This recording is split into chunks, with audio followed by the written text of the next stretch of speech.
আমার আসলে সবসময় চেষ্টা থাকে ওকে একটা মোটামুটি শান্ত একটা পরিবেশ দেওয়ার। তা আমি আমার একটা ঘরের ভিতরে যতটুকু পেরেছি ওর জন্য একটা প্লে জোনের মতো করার চেষ্টা করেছি।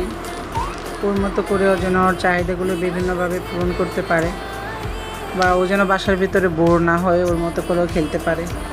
তো আমি আসলে আমার বিশ্বস্ত কিছু পেজ আছে যেখান থেকে আমি এই জিনিসগুলো নিয়ে, আসলে অনেক মানুষই এই ধরনের পেজগুলি ব্যবহার করে অটিজম বাচ্চাদেরকে ঘিরে, বা হাইপার অ্যাক্টিভিটি বা ডেভেলপমেন্ট চ্যালেঞ্জে থাকা বেবিদেরকে নিয়ে বিভিন্ন জিনিস এটা লাগে সেটা লাগে এরকম অনেক সমস্যা দেখায়, বা অনেক জিনিসই মানুষই কেনার জন্য বলে। আসলে সবগুলো জিনিসই কিন্তু কাজে লাগে না, সব যে লাগে তা কিন্তু না।